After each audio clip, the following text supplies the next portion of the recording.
Дали таа гласност за која што зборува господинот Димитров, се протестите, да речеме, што ги гледаме овие денови, кои што беа припратени со една вистинска војна на социјалните мрежи, се живо беше активирано про и анти протестите. Добро, пред да дојдеме до протестите, да дадеме една друга точка поврзана со таа гласност. Ајде, повелете.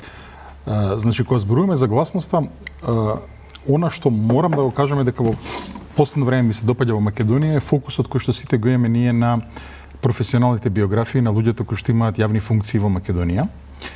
И посебно делот кога сите ние се вџешуваме понекогаш кога гледаме колку се плитки тие биографии или колку зад фасадата нема ништо. Тука пред се зборувам за луѓето од една сфера што беше многу значајна, која што јас не сум ја следел затоа што тоа не бил предмет на мој интерес, значи зборуваме за судството и за јавното обвинителство. Значи фрапантно е според мене кога гледаме биографии и постигнувања на луѓе што се на високи раководни позиции во судството. И исто така за делови каде што барем ние двајца имаме некоја компетентност да зборуваме, да речеме за дипломатијата, па исто и судството и јавното обвинителство, се судираме со луѓе кои што не ги знаеме кои се професионално. Никогаш од нив немаме прочитано некој текст аналитички, стручен. Никогаш не сме ги виделе во една дебата да ги изложат своите мислења, макар филозофски мислења. Од каде доаѓаат, кој им е светогледот. Дали забораваме дека овој систем имаше огромен број на јавна администрација што воопшто немаше не одеше на работа, да почнеме од тамо. Или да не зборуваме дека имавме закон за академија на суди и обвинители, каде што прва работа која што се направи при една од промените на власта која што имавме беше да се укинат објективни критериуми. И тоа не зборуваме за некои високи објективни критериуми, зборуваме за просек и за положен TOEFL. Така. Добро. Значи, ова е многу значајно. Значи, зборуваме за меритократија. Таа меритократија не почива на воздух, почива на критериуми. Гласноста е потребна и да ги изложиме луѓето на гласност, за да ги видиме кои се. Не за џабе во некои развиени системи ги гледаме оние сослушувања пред законодавните тела, дали е тоа американскиот конгрес, дали е тоа европскиот парламент, дали е тоа германскиот бундестаг, каде што луѓе кои се предложени за определена функција треба пред оние кои што ја земале изворната одговорност од народот, пред пратениците, конгресмените и така натаму, да се представат кои сте, што се, од каде доаѓаат и гледаме како се распаѓаат цели кандидатури. Заради тоа што луѓето не успеваат да си оправдаат сликата која што за нив била пласирана во јавност од нивната партија или сликата која што тие презентирани внатре во своите биографии. Значи, пречесто во Македонија не се случува. Добро. Да, пак ќе кажам, гласноста ни е потребна и за тоа. Гласноста ни е потребна за да можеме да направиме еден филтер во однос на тоа кому ќе му ја довериме довербата, кому ќе му ја довериме моќта да управува, условно кажано, со државните функции и да го води овој јавен интерес за кој што зборуваме овде. Да го брани овој јавен интерес. Ме интересира вашето размислување, дали некој според вас во овој момент пробува партиски или политички да го злоупотреби гневот кај граѓаните? Ама секако одговорот е да, и секако дека не е место во моментов за такви работи. Како и секогаш кога има една голема трагедија, не е место за партии, не е место за ситни партиски профитерства. Туку, како и секогаш кога има голема трагедија, прво што треба да се обединиме околу институциите и да им возможиме простор на институциите се завршат својата работа. Дека зборувате дека е важно да се гласни граѓаните и тоа е една форма да бидат гласни, претпоставувам, и многу легитимна е. За тоа ве прашувам, мислам дека е многу важно прашањето дали некој гласноста на луѓето кои што ќе треба да направат директно или индиректно врз притисок од работа сака да злоупотреби за политички поени. Затоа постојат вакви емисии каде што тоа ќе го изложиме и каде што ќе речеме дека треба да се стави брана на такви активности. Добро, кој ги злоупотребува? И дека треба фокусот да биде ставен на не треба да се сведеме и на оваа дебата како на тоа што го спомна од социјалните мрежи, каде што за жал во Македонија понекогаш ја го кажа, ја велам дека социјалните мрежи се еден вид на одводен систем на канализација на се што е лошо во едно општество. Значи не сме да претвориме оваа емисија во такво нешто. Не, ја не зборам за поединци, не тоа што гледаме на социјалните мрежи, вашето размислување. Моето размислување е дека треба да се возможи еден простор на институцијите да си ја завршат работата. Пред се тука мислам на Министерството за внатрешни работи, мислам на јавното обвинителство и на едно судско процесирање на оваа работа, а потоа се разбира низ една расправа да се види кои биле слабостите на системот кои што доведе до оваа ситуација, па врз основа на сето тоа да се донесат заклучоци како да се подобри системот. Често ние дискутираме за примери од некој подобар свет. Јас пред некое време имав шанса да прочитам една многу интересна книга околу Израел, кој што често ние се повикуваме за него како пример. И она што ме изненади околу Израел е фактот дека тие постојано кога имаат некоја голема трагедија, за жал ги имаат премногу, па дури и војни, на крајот имаат една жестока расправа со извештаи, со анкетни комисии во нивниот кнесет, во нивното собрание, каде што на крајот се носат заклучоци врз основа на кои што се менуваат закони, се покренуваат судски постапки, па дури и некои луѓе кои што на времето биле херои на определена заради определена дејност стануваат антихерои и ги губат своите позиции. Значи гласноста токму затоа е битна и токму затоа е значајна. Системот има само контрола. Гласноста возможува само контрола. И токму затоа протестите јасно, протестите служат и да се ослободи еден гнев. Протестите служат и да се фокусираат институциите.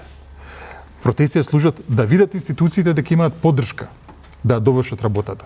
Се разбира, онаму каде што ќе видиме обид за злоупотреба на народниот гнев и на ситуацијата за некои лични цели, коруптивни цели и партиски цели, нормално дека треба да се реагира и се стави оградената. Добре. Јас и пред овие ужасни денови, последниве години, меѓу другото поучено од собственото искуство, јас себе си понекогаш се нарекувам случаен политичар, бидејќи не дојдов од партија. Мислам дека ние треба да сме свесни дека промената на власт не значи промена на системот. И мислам дека нашиот фокус како граѓанство сега треба да биде системскиот пресврт. Оти не ни врши работа, еве имаме едни партии, една владеачка коалиција, еве да замислиме дека сега од утре имаме друга. Системот останува ист. И меѓу другото, на претходната граѓанска гласност, која што исто се партизира и политизира, шарената револуција, таму имаше луѓе што многу честно одеа низ скопските улици и низ другите македонски градови, барајќи правда, одговорност, функционалност и така натаму, таа надеж беше изневерена. Имавме промена на власт, немаше промена на систем. И по демократиите одговорноста тука апсолутно е најголема кај политиката, ама и кај сите нас како граѓани. Ние сите имаме улога кај ќе ни оди државичката. Дали ќе фати по старо, дали ќе фати вистина да се средува, да има ред, да има поредок, да има луѓе со квалификации што ќе го берат гајлето за јавниот интерес. Што нема само да бидат партиски послушници. Кај што законот вистина ќе важи еднакво за сите. Клучно е тоа. И во таа смисла, таа гласност така ја гледа, може да биде протест. И ако е фокусот на системски пресврт, и видете, логично е, не може да очекува владата да има безрезервна доверба. Не е логично.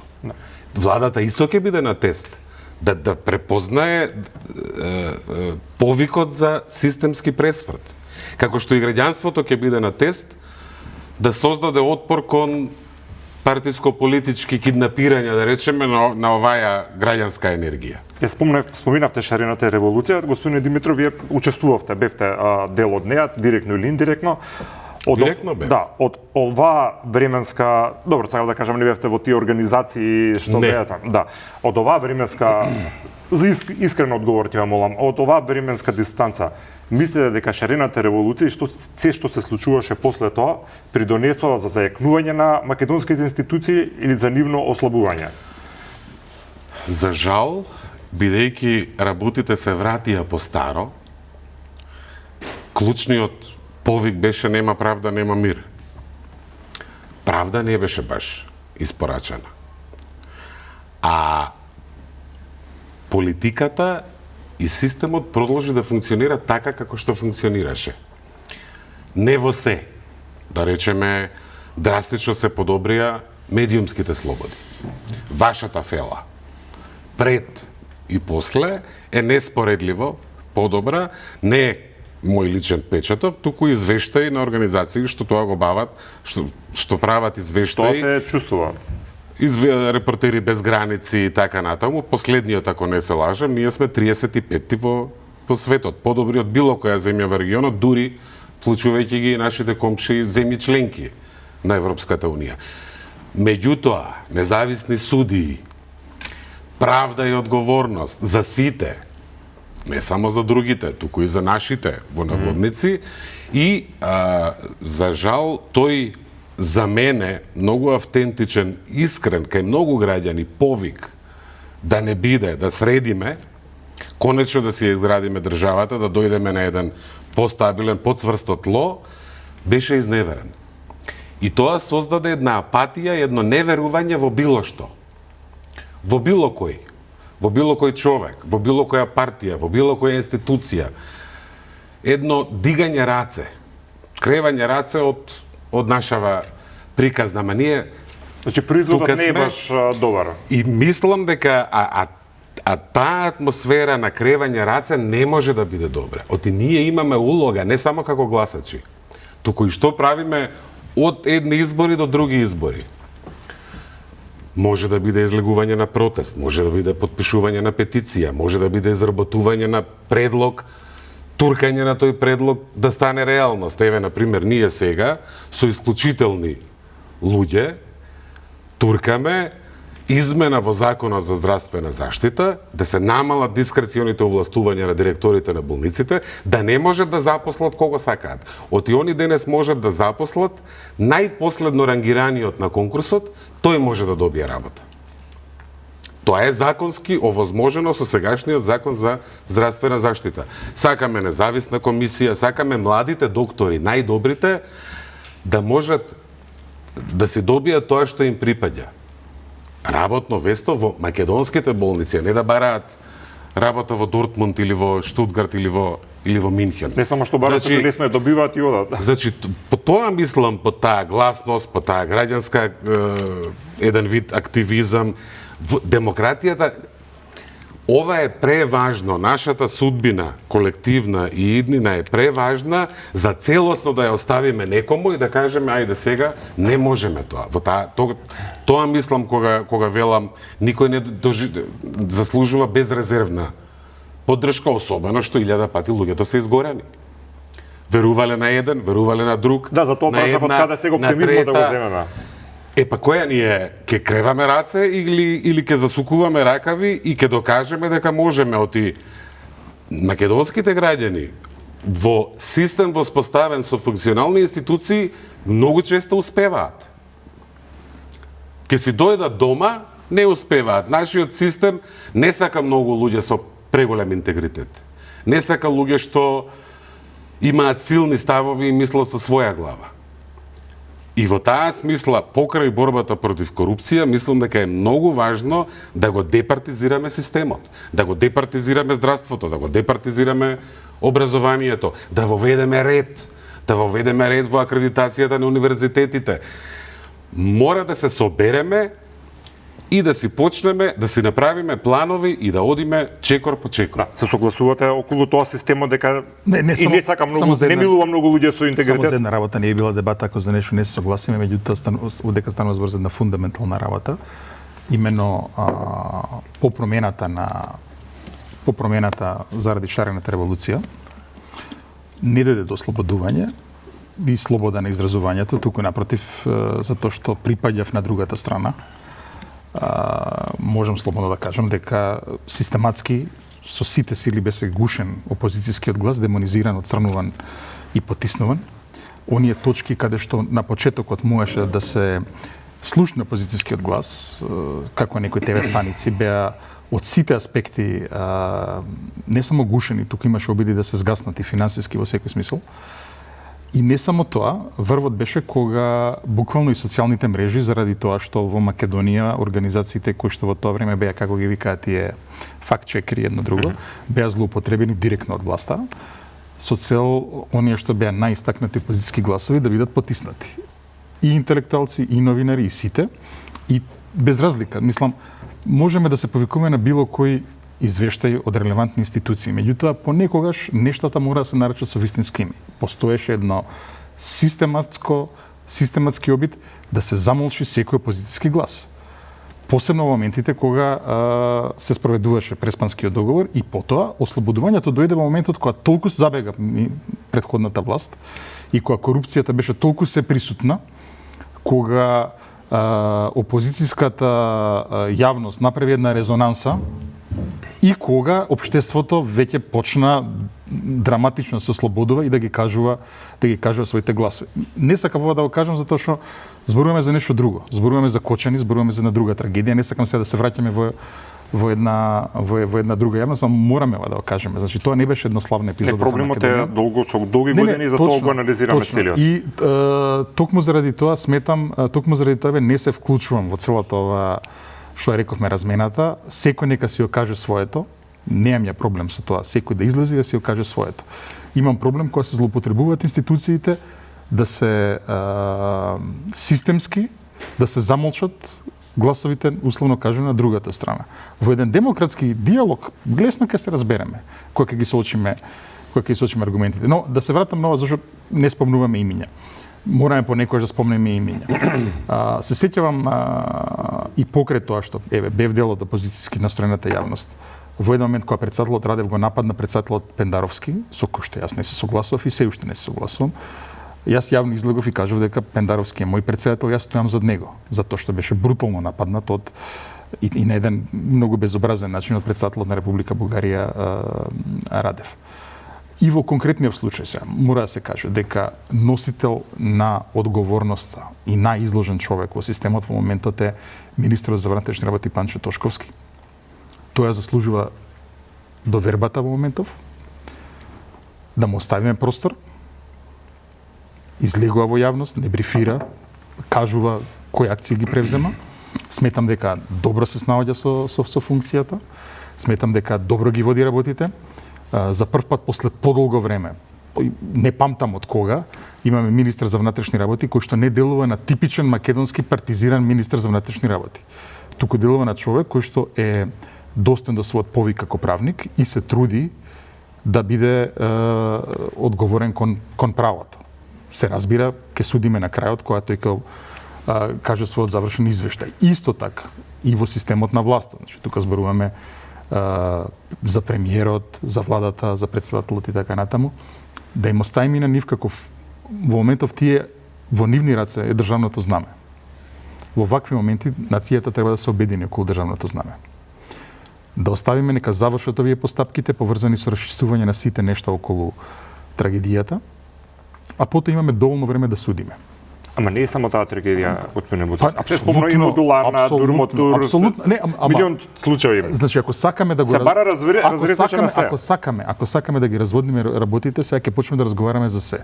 Во моментов имаме јасен фокус. Тоа е истрагата околу трагедијата која се случи во Кочани. Значи, ајде да го расчистиме тоа до крај. Значи, средствата, ресурсите, капацитетите кои што ги има оваа држава во моментов треба да се фокусира на еден проблем кој што шокираше македонската јавност, која што буквално цела една генерација поништи од еден град во Македонија кој што не е случаен град, не е мал град. Да. А потоа има простор и време да се вратиме и за модуларната болница да зборуваме. Тоа сакам да кажам, дека ова ќе заврши, меѓутоа ќе мора да се расчисти се. Така е, да зборуваме и за случаите на онкологија, ви текнува за тој голем скандал за кој што имаше извештај за анкетна комисија кој што беше изработен, не беше усвоен и кој што не заврши никаде. Ајде и за тоа да зборуваме. Да зборуваме и за еден цел куп на други работи кои што се случува, да зборуваме на крајот на кришата и за СЈО. Значи, обидот не би да достигнеме право и правда како заврши неславно и тука не видовме целосна разрешница на целиот тој случај, односно добро, али имаше и луѓе во затвор што без разлика дали системот се разгради. Значи тоа го зборуваме. Значи едно е лепи игри како што било во стариот Рим, нели? Меѓутоа друго е да го разградиме системот кој што го возможува да дојде до вакви ликови, кој што овозможува луѓе кои што се несоодветни да дојат на функции кои што не ги заслужуваат. Ако имате нешто да реплицирате, ако не ќе прашувам. Зборувавме дека сите сме по дефиниција субјективни и затоа ја се послужив по извештаи на меѓународни институции. Можеме да фатиме да цитираме заедно, ги следиме сигурно и ги читаме цели од првата до последната страница извештаите на Европската комисија. Факт е дека имаше едно преголемо зграпчување на полугите на власта 14-та, 15-та, 16-та, што самата Европска комисија го нарече заробена држава. И факт е дека такво зграпчување имаше далеко беше од идеално. И јас бев доволно сум и самокритичен и свесен. Факт е дека не беше испорачена правда. Факт е дека символот на надежта за правда беше СЈО, што заврши ужасно неславно. И на некој начин ја предведе таа надеж, што е поголема одговорност и од одговорноста на тие што ги гонеше и требаше да ги гони на некој начин. Оти таму имаше верба. Не можете да се разочарате од некој во кој што немате верба и надеж. И колку длабоко знаете што да очекувате. Ама ако имате надеж, така што, ама сега ние пак ќе кажем, и тој период и овој сега се од себе давам да го гледам без личен и партиски светоглед. Значи, сега треба силно да турнеме да се испорача одговорност. Далеку сум од ова и искрено се сомневам дека се ослободени од партиски светоглед оние кои гледаат ама истрагата ја диригира премиерот или партијата или владата или мојот впечаток од информациите од јавноста и од извори што лично долги години изградени ги имам од луѓе вклучени во истрагата, се дека се работи исклучително сериозно. Колку И исто не мислам дека треба сега ние да скрстиме раца како граѓани и да се надеваме дека ова се ќе оди кон добро и наша одговорност е. И некогаш можеби нема да и биде многу пријатно на владата ако турнеме еве за закон за потекло за имот. Ајде да турнеме како граѓанство за една таква работа што е неспорно потребна. Ајде да турнеме да има јавни огласи со јавно објавени критериуми кога владата ќе поставува директори на јавни институции. Тоа е закон за висока раководна служба што со години се чува во фиок. Докаде сега треба да турнеме тие работи. Докаде сега треба да оди мечот на правдата, бидејќи ве зборуваме, се бара одговорност за се. Самото прашање докаде треба да оди, докаде што до самиот крај. Добро, бидејќи ако не отиде мечот на правдата до самиот крај, тогаш нема правда. Значи не само затоа правдата слепа. Не е овие случаи. Тука од ова студио се побара на пример некој вели дека треба да има одговорност дури за Преспанскиот договор. Мислам до таму се оди. Колку е реално да очекуваме дека ќе имаме викате се нешто изгледа. Мислам во овој момент. Ова е отворен форум. Во овој момент да се оди натаму, таму може да има политичка одговорност. И јас можам да седнам со било кој што е противник, да речеме, и да фатиме, ама сериозно, со аргументи, со содржина, да објаснуваме зошто било вака, зошто не било така. Значи, ние сега зборуваме за кривично правна одговорност. Добро, не е моментот. Апсолутно, така. И каде ќе оди, ќе зависи од фактичката ситуација, од сознанијата на луѓето, на истражителите, обвинителите и така натаму. Добро, да го тргнеме тоа на страна за овие. Најважно е да има тука голема лупа јавноста, да има една граѓанска свест и притисок, каде и да води истрагата да се истера до крај. И ќе им помогнеме на оние што сакаат ова вистина да се расчисти до крај, ако сме будни, ако сме гласни, во таа смисла зборувам. Ама ако однапред елиминирам, тоа не може, се е политички диригирано, се не можеме и тој тип на оценки да ги земаме здраво за готово, бидејќи прво има луѓе што не сакаат да се испрача правда. Тие природно такви центри ќе пуштаат вакви информации, па сомнеш, па, нели? Значи, логично е. Има такви и политички партии што активно тоа го прават. Кои? ДУИ, например. Добро. Имаме секогаш кога има обид за некакво расчистување, се вади етничката карта. И денеска пред емисијава имат соопштение такова. Колку од луѓето што се опфатени во истрагава се, значи, како можеме во ваков момент да зборуваме за етнички припадности или за партиски припадности, или не е битно кај ќе води. Битно е да се тера професионално, без далинско. Да, денес реагира зашто Крешник Бектеши бил спроведен со лисици, а некој друг бил само со шиша вода. Мислам до тамо се... Значи треба, мора да му дадеме шанса и да притискаме системот да испорача. Да, господин Буцевски, сите сме благодарни, неспорно дека видовме голема помош од соседите при оваа несреќа, значи првите комшии наши со кои што традиционално си имаме помали или поголеми проблеми, беа практично тие првите што ни помогна и што тоа секако е започет. Може да не се да, моето прашање е како оваа солидарност и почитување на соседот сега да го пресликаме и во условно кажано мирнодопски услови. Како да станеме подобри комшии? Како да не се блокираме? Да, прво мислам дека не е, пак кажам, не е добро за целокупната трагедија што се случи сега да бараме повод во ова за некое да го политизираме, условно кажемо, и да го влечеме во оваа насока. Затоа што и порано имаше вакви случаи на солидарност, да подсетам во 2007 година кога беа пожарите во Македонија, тогаш ни помогна и Република Грција покрај проблемот со името, па продолжи следната година добивме вето во Букурешт. Меѓутоа, се разбира дека е добар знак, кој што треба да го поздравиме. Исто така, она што го забораваме е дека ова е една од придобивките која што дојде до нас благодарение на нашата статус кандидат за членка во Европската унија. Не е прв пат да се активира механизмот за цивилна заштита на Европската унија, не е прв пат да бидеме корисник на овој систем. Тоа беше нели и при евакуациите заради ковидот, и при други пожари, при други непогоди во Македонија кои се случува, така што тоа се случи и во конкретниот случај. Што значи дека фактот дека сме на пат кон Европската унија има и конкретни добри страни за Македонија како што е ова. Сега се разбира дека добра волја. Зашто мислите дека не е добра? Зашто мислите дека не е добро или дека не е уместно? Добар пример на солидарност да се надгради како позитивен пример за подобрување на... Затоа што да, добро е тоа, создава добра волја. Меѓутоа сметам дека откоја дека преговори од типот на таквите кои што се водат меѓу Македонија и Бугарија се водат со ладни глави, се водат во услови кога страстите се стишани и се водат со добра волја на крајот на криштата. Проблемот кој што ние го имаме во конкретниот случај, пак ќе кажам, мислам, не емисијава не беше испланирана за тоа.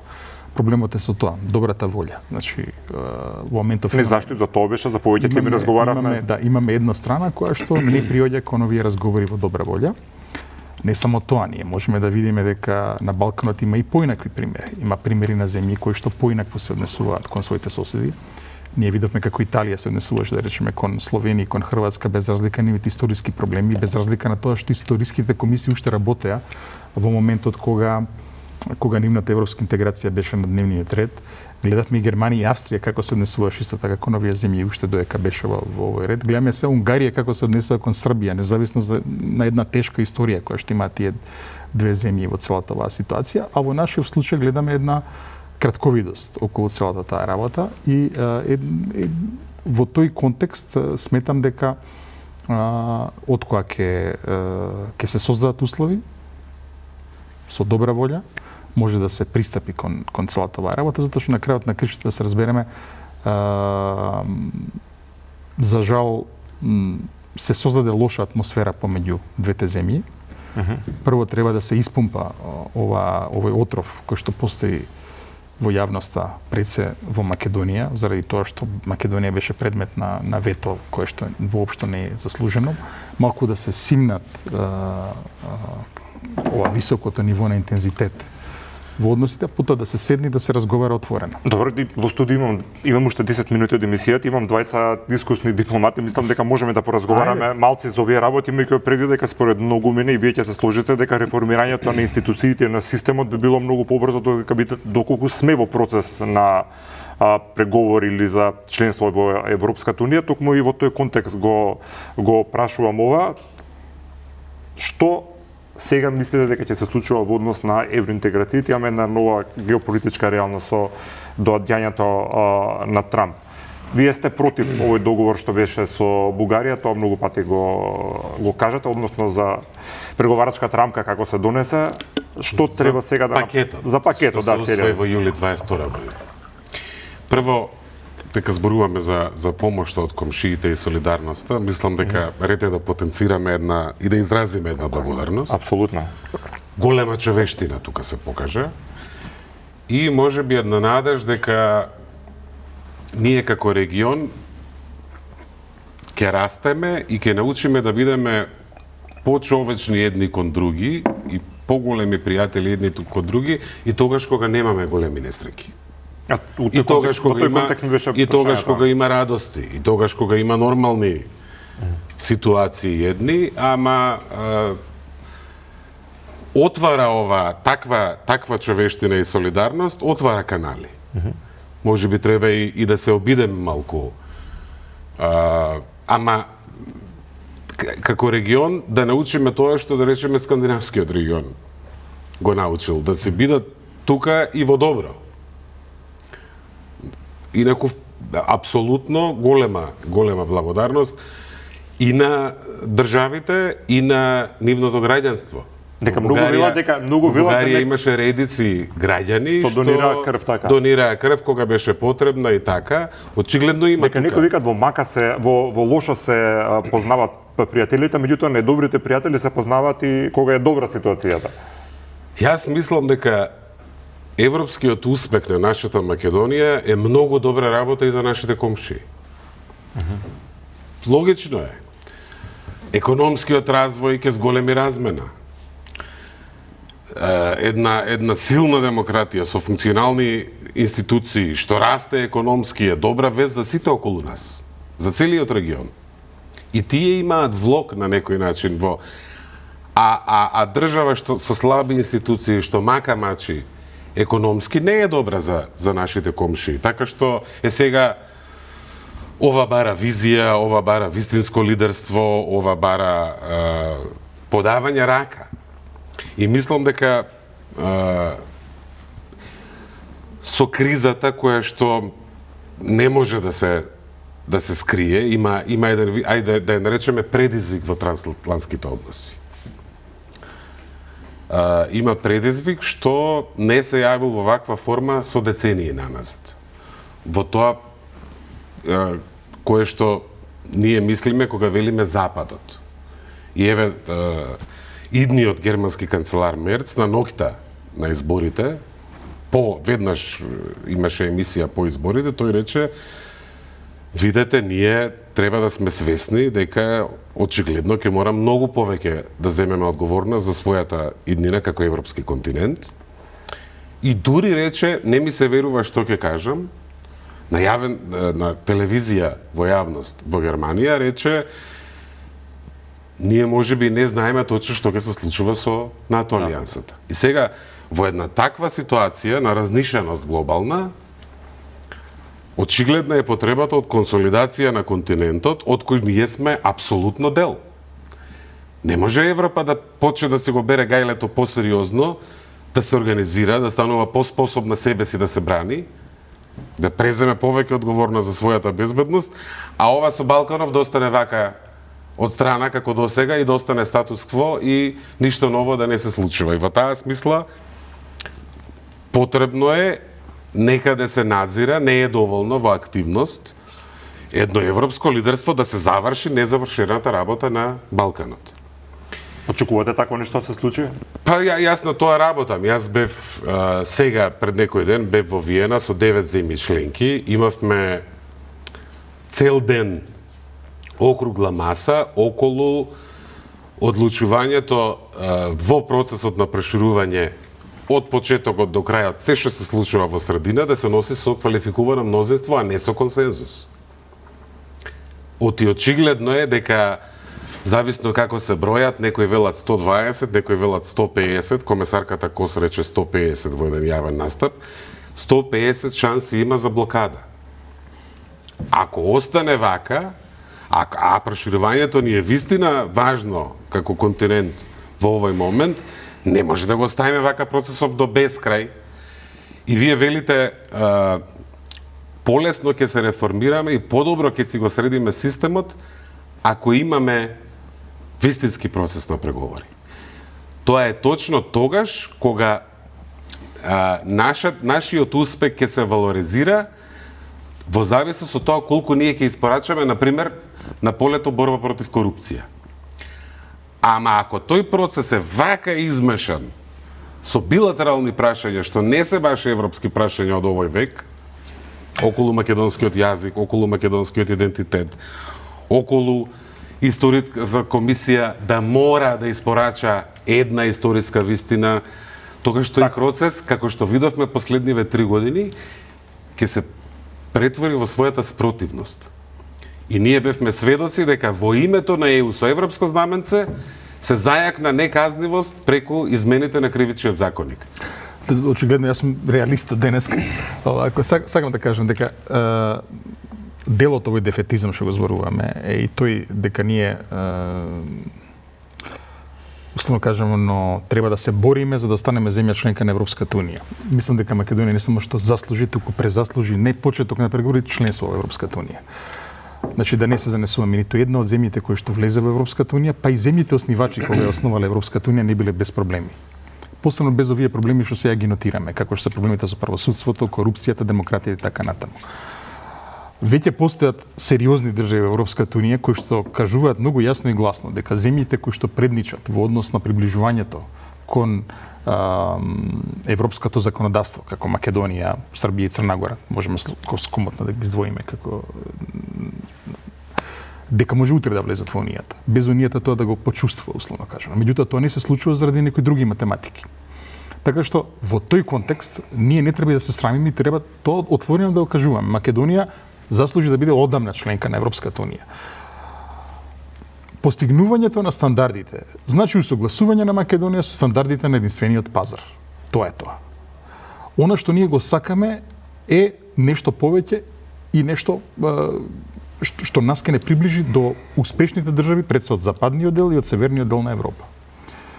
Она што го кажува историјата на европската интеграција е дека овие нешта се забрзуваат по членството, а не за време на преговорите.